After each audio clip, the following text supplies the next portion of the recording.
Suzuki Bandit 1200S 2006 года.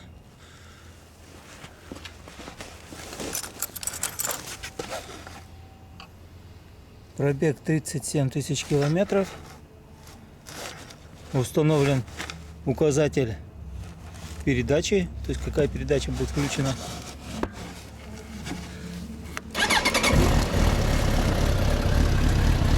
Мотоцикл достаточно интересно скомплектован.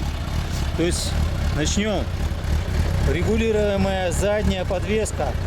То есть стоит какое-то дополнительное оборудование на жесткость пружины. Пружина тоже не родная. Центральная подножка. Полезная вещь. Звезда и цепь тюнинговые. То есть не простые, не стандартные. Цепь еще тянуть и тянуть долго. Дальше. Тормозная машинка нестандартная. Зеркала нестандартные, улучшенные, с синим оттенком фиолетовым. И с этой стороны. Вот такие зеркала. Стекло бандитское. Дальше. Выхлопная система тоже доработанная. С красивым синим цветом. Слайдеры на двигатель установлены. Труба Ишимура. С этой стороны регулировка жесткости пружины. Точнее амортизатора.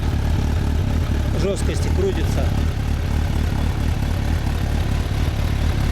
Двигатель работает очень хорошо. Мотоцикл, кстати, не громкий.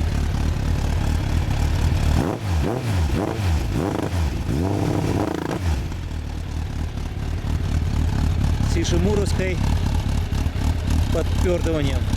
Хорошие, отличные колеса. Практически без износа колеса. Что передние, что задние. Тормозные диски тоже без износа. Крутится мотор до 11 тысяч оборотов. Аукционная оценка 4. Причем очень хорошая 4. Двигатель карбюраторный. Карбюратор не надо не синхронизировать ничего. Работает очень ровно.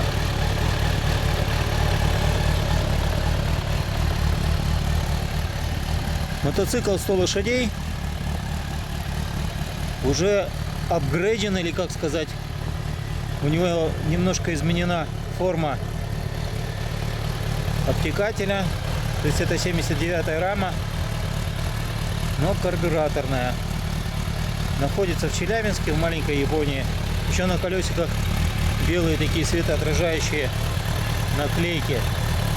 Тоже красиво смотрится. Мотоцикл абсолютно черного цвета. Находится в Челябинске, в компании «Маленькая Япония».